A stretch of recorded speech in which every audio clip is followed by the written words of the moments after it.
Hi, everyone. Very excited today to launch the e-commerce blueprint podcast series. My name's Alan. I'm the CEO and founder at eComplete. And believe it or not, I've been in e-commerce for a little over 22 years. And part of that journey has been progression to build and operate one of the few fully managed end-to-end e-commerce solutions in the world. So our core business deals with brands and retailers, and we're handling everything from click to delivery. And part of this sort of endeavor and big umbrella, there's always a central theme that every single client wants one thing. They want growth, and remember that growth and revenue is sometimes a vanity metric, because at the end of the day, if your costs are too high, you're spending too much money on customer acquisition, you're going to be at negative ROI. But in order to get call it perfect e-commerce business, what we have seen is that e-commerce is not one-dimensional. It's actually multifaceted. And there are so many variables that impact not only your customer experience, but your conversion rate and revenue. And it's like shooting fish in a barrel, that often people fixate on one thing only. But in isolation, one thing is not going to move the needle. So just to introduce our e-commerce blueprint, the concept is very, very simple, that e-commerce is like a wagon wheel. In that wagon wheel, there are 23 spokes. And if one spoke breaks, guess what? The wheel breaks. And you're going to actually have to use a lot more energy in order for the wheel to make a revolution. And from what we've seen in this approach is, in our blueprint, we have close to 400 variables. And we've seen one variable impact revenue as much as 10%. So the core concept of this is marginal gains, that not one thing will move the needle, except my previous example. But if we can improve 20 things by 1%, the cumulative impact is going to be off the charts. So just to explain why we put this together, I think number one is actually we did it for our own clients, and we got exposure with every one of the global brands we work with to actually see what is working in isolation, where there were patterns, and put it together. So how does this work? I think number one, if you've got little to no revenue growth or you're plateauing, you have negative ROI. Most e-commerce managers I speak to on a daily basis are putting out fires instead of growing and optimizing in that mindset. A lot of companies are using this to audit not only their internal teams, but they're also using 4 or 5 different companies. And it's not to call them out, but it's actually the opposite. It's to help them to see where the opportunities are to empower them. We often see, I think e-commerce is a recipe, whether you're using Shopify or Magento or WooCommerce, there are literally thousands of different pieces of software, from email sending to hosting to search. And obviously, we're going to segue a little bit into payments. So it's all about the right recipe. And what we've also seen is some companies, e-commerce is their second or third biggest store, but actually their most unprofitable store, because the model of actually investing in a huge team is not cost effective. And I think at the end of the day, if you've got happy customers and you have a seamless payment, checkout, and customer experience, what's going to happen? Your customers are going to keep coming back. So we do our blueprint audit, we do a roadmap, and then most importantly, we do an implementation, which is segmented by obviously which item it is, what is the impact, what is the time, and what is the cost. So using Eisenhower matrix, important versus urgent, to get things done. And at the end of the day, once you go through this approach, you're going to see revenue growth, positive ROI. We will do continuous optimization. You will have clear performance goals and benchmarks, the correct tech stack, a better cost structure, and 9 times out of 10, a significant saving and happy repeat customers. So without further ado, I would just like to introduce Rahul, who is the CEO of Peach Payments. Rahul and I have known each other for a very, very long time, and I'm going to add him quickly to the stage. Hi, Rahul. Lovely to have you here. Hey, Alan, how are you? It's great to be here as well. Awesome. Can you share just with everyone, because I said we know each other besides the paddle court when I play, but just a little bit about Yeah, how we met. absolutely. I think, Alan, you and I go back a long time, right? Like to the early days of e-commerce in South Africa. And I do remember like pitching to clients together, trying to help them grow their e-commerce businesses and some pretty significant retailers and businesses that we worked with together. So it's great to be here. Alan, actually earlier you mentioned something that resonated with me, and you said that growing in e-commerce is not just one lever, right? Like there's multiple things that you can solve. And one of these things that I've been thinking about in a framework that's quite interesting is to think of it as three pillars or three areas that drive e-commerce. So there's discovery, payments, and then delivery, right? So in the discovery, and this is really where you guys have really done exceptionally well, is how does a merchant even establish their presence in the digital domain? How do consumers discover them? So it covers not just your tech stack but also your marketing and you know find the consumer being able to find you, and then once they find the right product they need to pay for it so that they can buy it from you, and then the merchant or the business needs to deliver that product or service to the end user. So it's been a useful framework that we've started to use and think about at Peach, and like where do we play and how do we help businesses. Perfect. And segueing into the e-commerce blueprint, I would say one of the most important sectors is checkout. And Mhm. I think if we look at South Africa, a lot of brands we've audited are sitting at a 0.2, 0.3 conversion rate. We have clients sitting at a 1.5% conversion rate. But if you had to be generous and give South Africa a 1% conversion rate on checkout, that means 99 customers out of 100 are actually not continuing a checkout. So 1% is great, but 99 aborting is not good. And the Yeah, one big thing that we've picked up is payments. And yeah, everyone thinks, yes, I can check out with a credit card. But in the one example that we figured out is we had a client who was not doing instant EFT, and they added instant EFT, and we saw 20% of all transactions be attributed to instant EFT. The spoiler alert is Rahul has actually prepared a little presentation, which we've got two parts, but the second part has got stats on which payments are working in South Africa. And it's yeah. actually quite amazing to see what's going on. So I'm just going to add this quickly for Rahul, just as an overview of Peach Payments. Over to Yeah, you. so Alan, just to, I mean, as well, but for the for the audience joining in, we started Peach 12 years ago, trying to bring a modern payment stack to merchants in Africa, and really this is the exact problem to solve, right? How do you reduce the friction for consumers to be able to transact with you? So over the past 12 years, we've processed over $6 billion in transactions just in South Africa. It's been an incredible journey. We are now live in 5 countries on the continent. The team's grown significantly, and yeah, there's quite a few large merchants that work with us. Are you more or less stressed from the early days? Different, what did they say? Different problems for different life stages, right? Um, Yeah. no, I wouldn't say. I think it's encouraging to see the development of commerce across the continent. Um,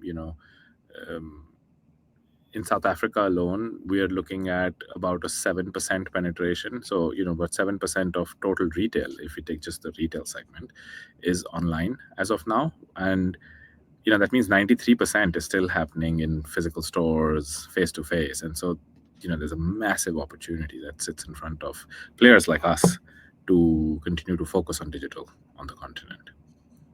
I was lucky to be invited to the Peach event where they launched all those stats.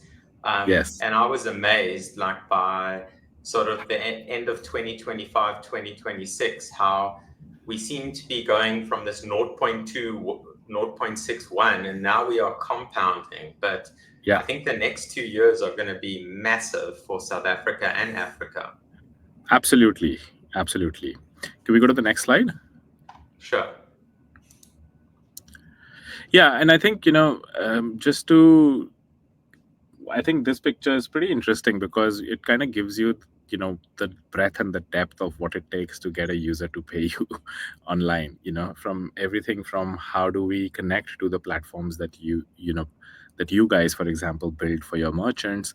How do we take that transaction seamlessly? But just getting paid doesn't end that journey. Now the merchant has to account for it. They need to reconcile it. They need to be able to manage back office operations like refunds, etc. So that entire experience impacts the user's experience with the business, and at the end of the day, helps them decide whether they're going to come back as a repeat customer or not. So this is really an interesting opportunity to think about payments not just as that once-off event, but also how do you build long-term loyalty through all these products and features. And Rahul, with this like comprehensive mix of all the different payment options right now, I mean, I Yeah. can see like, but I mean, from the early days, we had credit cards. Yeah. So I mean, the complexity, but I think especially just honing in like to Apple Pay, like, I mean, that's Yeah. one of the most, I mean, we've started rolling that out through Peach right now, and we've seen unbelievable uptake. But I mean, what else have been the big breakthroughs? So I think, think about user behavior. It's really user preferences and behavior that drives this broadening of how people pay online. I mean, alternative credit has been a big, so the buy now, pay later, your MobiCred, RCS type of providers. Um, fintechs have really driven an a shift in how consumers can access credit, and we are seeing that reflect in how they choose to pay for purchases, whether it's online, in fact in store as well. So I would say that that's been one of the most significant moves in the past few years, where we've definitely seen a lot of activity there, and we'll talk a little bit And more later, I guess, in the second yeah, half of that. cool. um yeah, so just I'll quickly go over a bit about Peach. When we think of payments, it's an entire platform that we bring to the merchants, which not only how they integrate with us, but we also then help them orchestrate those transactions, connect to multiple banks, multiple payment methods. We also have merchants that are marketplaces that are not only accepting funds, but we also help them then move those funds to participants on those, to the sellers, to the vendors on their marketplaces. So and as you handle money, security and integrity of your infrastructure is insanely important. And we spend a lot of time and effort at Peach in making sure that we not only keep ourselves safe, but we also introduce redundancies, resilience features, and also security features that then make our merchants safer. At the end of the day, I would say payments is a trust-based business, right? The consumer needs to trust the merchant and everyone else involved in that value chain. So a lot of our effort really goes in creating and maintaining that trust, not just with our merchant, but between them and their consumer as well. Cool. Okay. And we 5 minutes seconds ago we talked about how fintech has proliferated, and user behavior drives this. I mean, this picture is pretty insane. Like, this is just the fintech ecosystem in Africa, and you can see from payments to lending tech to financial management, insure tech. I mean, if we look at our own consumption habits, we are working with one, or using as a consumer, one of these players in each of those verticals, right? And I think this really highlights the opportunity and the momentum that tech has gained across the continent. This is absolutely, it's like so many colors. I'm trying to go through how many companies I know, but this is crazy. Um, So I think this is a great segue into the rise of alternative payment methods in South Africa. And I think, a couple years ago, as I said, we had very few, and now we've got a bouquet. And I think South Africa is also quite unique because not every Hmm. South African has a credit card, and there's, a lot of new payment. I know with the voucher, to accommodate for people who don't even necessarily have a bank account. But I'm quite excited to see this one. Absolutely. Just before I go into this alternative payment, I just thought of an interesting stat. I think that'll talk to something you said earlier around how South Africans have access to credit cards or not. When we started Peach back in the day, we used to see across card payments a 65% split towards credit cards being used online and 35% towards debit cards. Over the last couple of years, as more consumers become comfortable with e-commerce, we've actually seen that whole split reverse. So now we see almost 65 to 70% of the transactions on card being debit cards and only 30-35. So what that means is you've unlocked a whole new range of customer that was 5 years ago not even transacting online. And I think that's really the what alternative payment methods are also doing. You're not seeing a shift of the consumer that was using card. I mean, majority of them still continue to use their card because they either have access to credit there or not. But it's creating a whole new class or segment of users and bringing them to you as a customer. And that's really the most interesting thing we've seen with alternative payment methods. And I know you mentioned this earlier, where a customer of yours saw almost 20%, you know, um, what do you call it, adoption of instant EFT, which is pay by bank effectively. And that's kind of reflected here, right? Like that has been the most used or requested payment methods from the new breed of alternative payment methods. Digital wallets, I mean, this is your Apple Pays, Google Pay, Samsung Pay. The ease of use and convenience that they bring is phenomenal. Another interesting fact, typically when we see a card transaction being retried, you within, like, it takes more than 30 seconds for the user because they have to enter their card details again, etc. In Apple Pay, we have actually seen users retry a failed transaction within 13 seconds. That's how It's the massive. drum that's how dramatic the user experience shift is, right? And so these digital wallets are, in my view, I think they will drive, and that adoption will increase significantly, and you're going to see a lot more usage of that across BNPL. This is, the alternative credit bucket that I was talking about earlier, has grown massively in South Africa. Again, it's access to credit to a segment of users that previously did not have access to credit, right? So that's also bringing in a whole new generation of users into the market.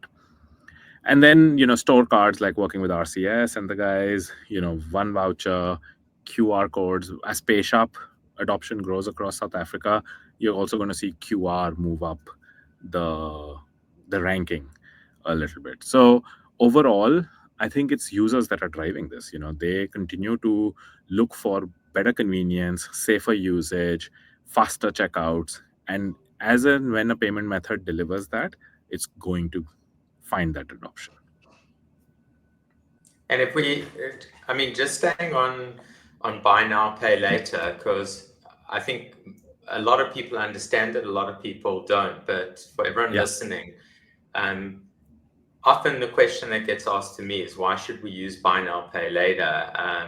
What are the fees, and what are the yeah, risks? And from a customer, because I think we need to invert this conversation and say and pitch it to the customer. The customer, and obviously they use different mechanisms, but can have 4 equal payments with no interest.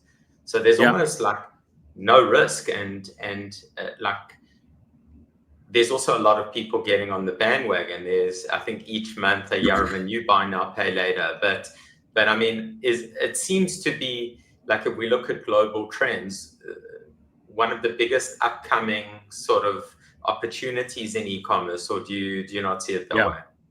No, absolutely. And I think there are, some fundamental features that actually help. So you said, if you're buying a high ticket value item, right? So let's say you're buying an appliance, or you're buying inexpensive clothes. Suddenly, you don't have to take that financial hit in that month, right? You can space it out over 4 equal payments, 2 weeks apart, or you can wait, and different BNPLs offer different terms around this. So as a consumer, it's really almost bringing forward that purchase decision, or that purchase event. And that's great for a merchant, because that's truly an incremental sale that they wouldn't have seen, because that consumer would not have made that purchase. So what we are seeing with some of our merchants is higher ATVs. We are seeing, like I said, again, new users joining them as a merchant. And that's really how we need to think about it. This is about increasing the pie, and not just shifting the share of within a single pie, right? Exactly. These are the movers and the shakers. Yeah.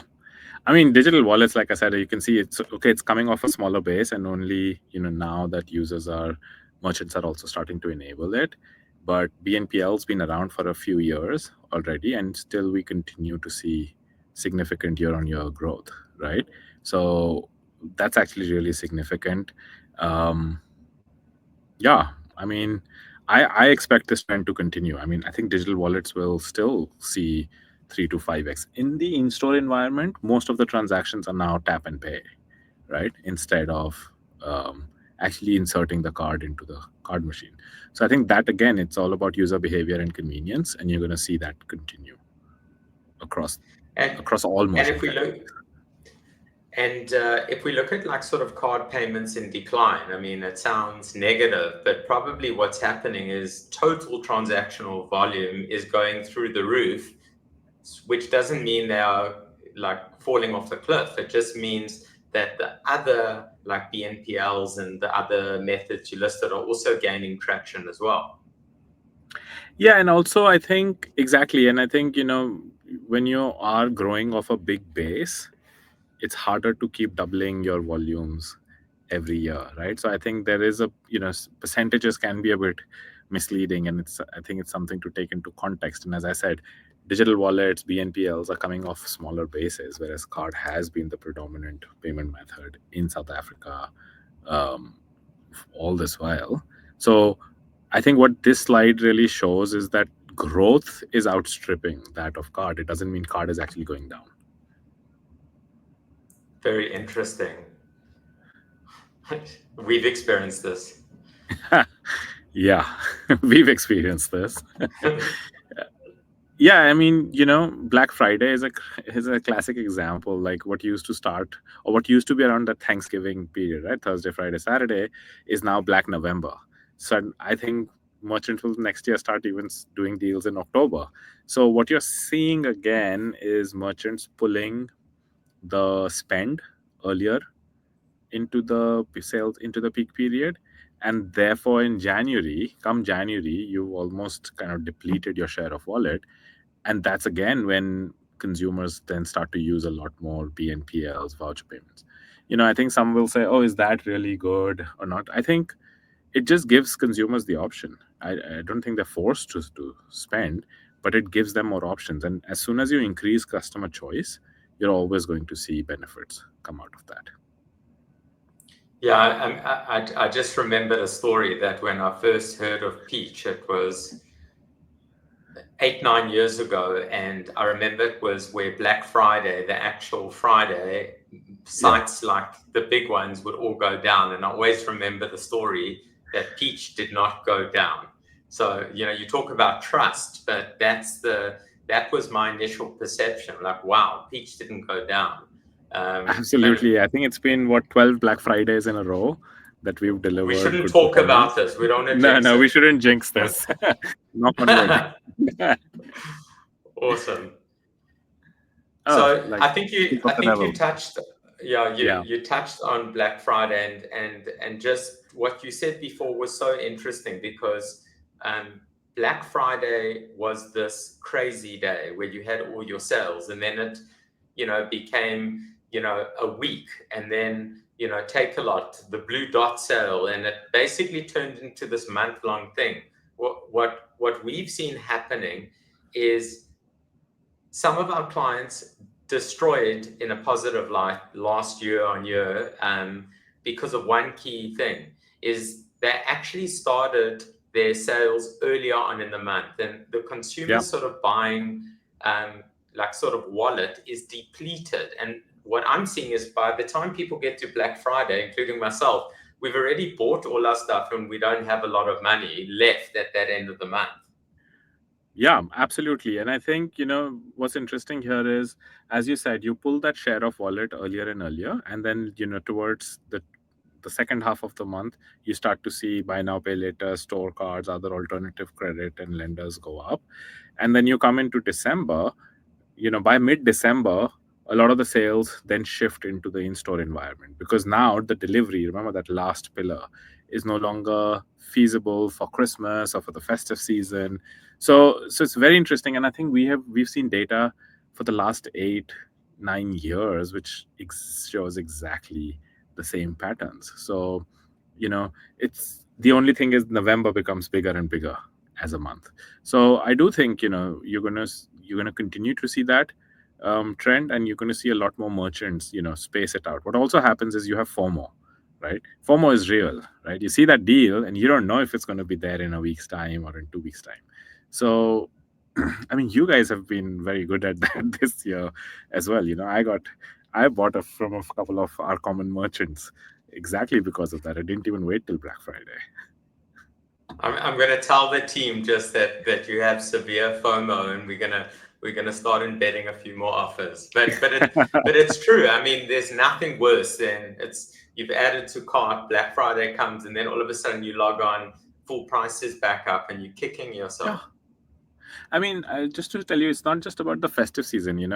My daughter goes to school. She's like 7 or 8 years old, and yeah, every year, like school shoes. Like I think I use Black Friday to buy school shoes in advance, like a couple of sizes, so that you know why should I give up the savings when I know exactly what's going to happen in 6 months' time when she outgrows those shoes. So I do think people are, at least some people are thinking about it further and further in advance and trying to maximize the savings during that period. Fraud keeps getting, it's probably one of Yeah. the biggest FAQs you get. And I remember when I first met you, and I used this quote when I first started, that you've got a greater probability of being mugged in the street, which is a terrible stat for South Africa, than your credit card being stolen online. And with Yeah. sort of 3D secure, there are a lot of syndicates, but I mean, what have you seen? I mean, it's obviously not an open or closed case; it's continuous. But Yeah. I mean, the fraudsters, I'm sure, have evolved considerably. Absolutely. And I think, so, from a fraud perspective, we've definitely seen a big spike in fraudulent attempts or attempts to defraud both consumers and merchants in the digital world. And I think that's happening because if you look at the in store environment, things like chip and pin, QR codes, etc., have actually clamped down or reduced the avenues of fraud for criminals. And digital still represents this opportunity or this loophole.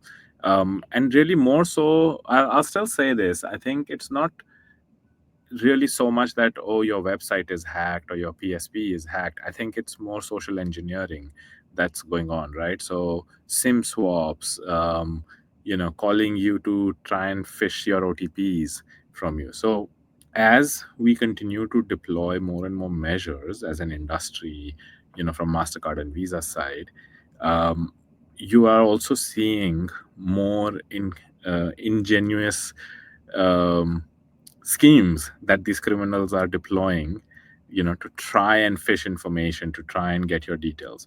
Actually, one thing consumers don't realize is that a card still offers some of the best consumer protection there is. So you use instant EFT or you use screen scraping and you give up your internet login and password, the bank has no recourse towards you, right? That's your fault and you're going to lose that money. But if you use card, you still have up to 6 months to dispute a transaction, which forces the banks to investigate the transaction with the merchant, and the merchant has to present the proof that it was you, right? The only thing is, if you give up your OTPs and stuff, that's where you're in trouble. So I think the ecosystem and the industry is making all the efforts to continue to build and maintain that trust. But as you said, criminals are always are equally fast at thinking, and our job is how do we stay one step ahead of them instead of the other way around. Yeah, it's a scary topic, but I think whatever they can try, they will try, and that's why I think in conjunction with Peach, eComplete, we're Yeah, monitoring fraudulent transactions, and there are often telltale signs, which I'm not going to reveal, yeah, of how we do that early detection. absolutely. So yeah, Rahul, any like last or closing comments from you? No, I think again, I'd just like to repeat, the opportunity that sits for businesses in digital commerce and direct to consumer is massive and is going to grow exponentially. If you are a merchant and you're not thinking about it, or just it's a side hustle or not an important part of your business, I think it needs to change. And we're here to help between Alan and I. Even if you don't use us, we're more than happy to jump on a call and explain a few things. But I think, Alan, you and I are quite passionate about this domain and growing digital commerce, and the opportunity is massive. I just made me think, but around 14 or 15 years ago, I wrote on a piece of paper, like, what is your mission? And it was like, my mission is to ignite e-commerce in South Africa. And it's probably very There we similar go. to your mission, but look how far things have come in this Absolutely. sector. And I think when we started, we used to say 1 in 10 brands are selling online, but only 1 in 10 of those are doing a good job. So now it's pretty much almost everyone is selling online. And I think the space is we now past that like sort of incubation phase. We're now Yeah. into sort of this rapid growth, and for us, with this partnership with Peach, it's been instrumental. Like, I think for any business out there, as Rahul and I have said, you can use whoever you want to. This is not a sales pitch, but you do need a good strategic partner. And the one thing like that we've loved with working with Peach is payments are real time. And because we also running customer service, we often get real time. A customer can't check out, there's an issue with some of the different partners, and we have sort of real time chats over Slack with the Peach team. So I think for anyone out there in e-commerce who thinks it's plain sailing, I'm sorry to burst your bubble. There will be problems every single day. You can see both of us, Rahul's getting gray hairs, I'm losing my hair. But the key thing is how you troubleshoot this, because you need an active partner. The response time SLA, I think, is one of my like number one like features I love with Peach. So yeah, Absolutely. so Rahul, yeah, so thank you. This is the first. Hopefully it was a good one, but we can only get better. I want to just thank you for taking time out to be here today. Thanks, Alan. It was a great pleasure, and looking forward to doing big things together.